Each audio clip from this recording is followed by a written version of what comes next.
B J پی کی کیا آپ کو بدقسمتی کی بات ہے کہ عمر صاحب کو صرف یہی ایک چیز آتا ہے کہ وہ صرف غلط الزامات دیتا رہتا ہے. غلطی ہے یا خود انہوں نے جو کسی باہر کی کمپنی کو لون دلایا ان کو ڈر ہے ای ڈی کا, بی جے پی کا, اسی لیے تو انہوں نے اتحاد توڑا. 5 اگست 2019 کے بعد جو حالات جموں کشمیر میں بنے, چونکہ پچھلا جو پارلیمنٹ کا انتخاب ہوا تھا تب ہمارا 370 بھی تھا, 35 بھی تھا.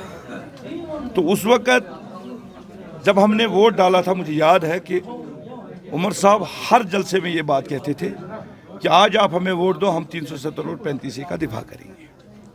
تو اس کے بعد بی جے پی نے جو اپنی میجارٹی کا غلط استعمال کر کے 370 اور 35 کو ہٹایا. 2014 میں یہاں پہ اسمبلی کے الیکشن ہوئے ہیں, آج 10 سال ہوئے. آج 4 اسٹیٹوں میں اسمبلی کا الیکشن بھی ہے, پارلیمنٹ الیکشن کے ساتھ ساتھ میں ہمیں اس سے بھی محروم رکھا گیا.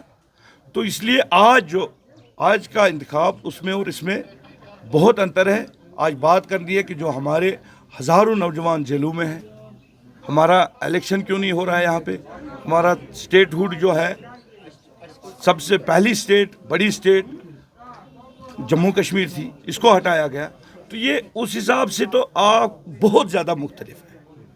جو پی اے جی ڈی کی جہاں تک بات ہے, نیشنل کانفرنس نے دوری اختیار کی, کیا سمجھتے ہیں آپ اس کو کہ جو کشمیر کے بڑے مسائل تھے ان کو حل کرنے کی ایک پہل تھی تو بکھر گئی, کیا کہنا چاہیے؟ دیکھیے جہاں تک پی اے جی ڈی کا تعلق ہے, آپ کو یاد ہوگا کہ محبوبہ جی کس طرح ہر دروازے پہ گئی. انہوں نے ڈاکٹر فاروق صاحب کو اس پی اے جی ڈی کا صدر بھی بنوایا. انہوں نے کہا کہ نہیں یہ ہمارے سینئر لیڈر ہیں تو اسی کو ہم اس کا صدر بنائیں گے.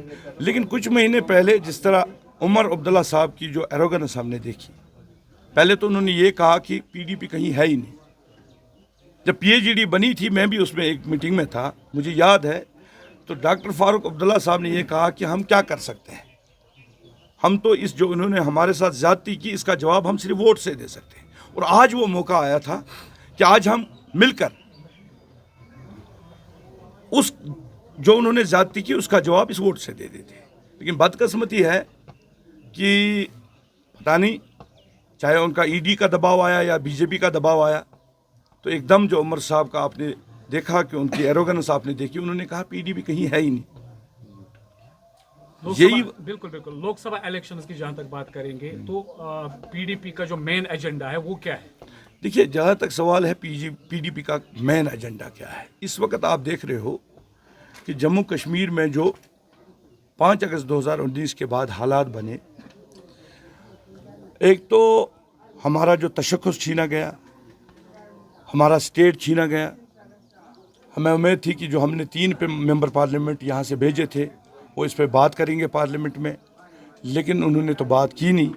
اس وقت ضرورت ہے کہ جو ہمارے ہزاروں نوجوان جیلوں میں ہیں اور جو جموں کشمیر کے عوام کو ہر روز کوئی نہ کوئی ایسا آرڈر ملتا ہے جس سے ایک خوف و دہشت ہے, اس کی بات کرنی ہے. اور ہمارا ایجنڈا رہے گا کہ انشاءاللہ آنے والے وقت میں چاہے جتنی بھی زیادتیاں یہاں پہ ہوئی اس کا پارلیمنٹ میں اٹھانے کا سب سے بڑا ہمارا اہم رول رہے گا.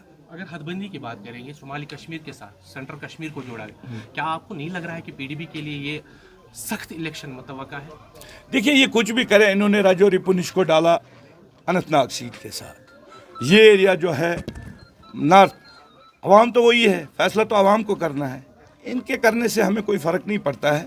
یہاں کا عوام جانتا ہے, بیروا کا عوام جانتا ہے, بڑگام کا عوام جانتا ہے, راجوری پونچھ کا عوام جانتا ہے. آپ نے دیکھا پچھلے 2-3 دنوں سے کس طرح سے وہاں پہ جو ہے, چاہے وہ پہاڑی ہے چاہے وہ ہمارا ایس ٹی بائی ہے, ہر ایک کہتا ہے کہ نہیں یہ جو زیادتی ہے یہ ہم برداشت نہیں کریں گے, ہم پی ڈی پی کو ووٹ دیں گے اور انشاءاللہ وہ دیں گے. آپ کس نظر سے دیکھتے ہیں, حال ہی عمر عبداللہ نے بیان کیا کہ پی ڈی پی اب سی ٹیم بن گئی ہے بی جے پی کی, کیا آپ کو بدقسمتی کی بات ہے کہ عمر صاحب کو صرف یہی ایک چیز آتا ہے کہ وہ صرف غلط الزامات دیتا رہتا ہے. اس کو یہ اپنا نظر نہیں آتا ہے کہ غلطیاں انہوں نے کی.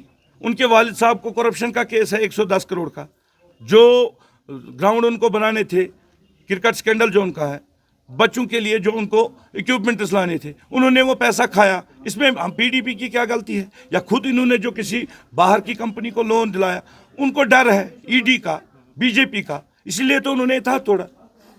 شکریہ سر.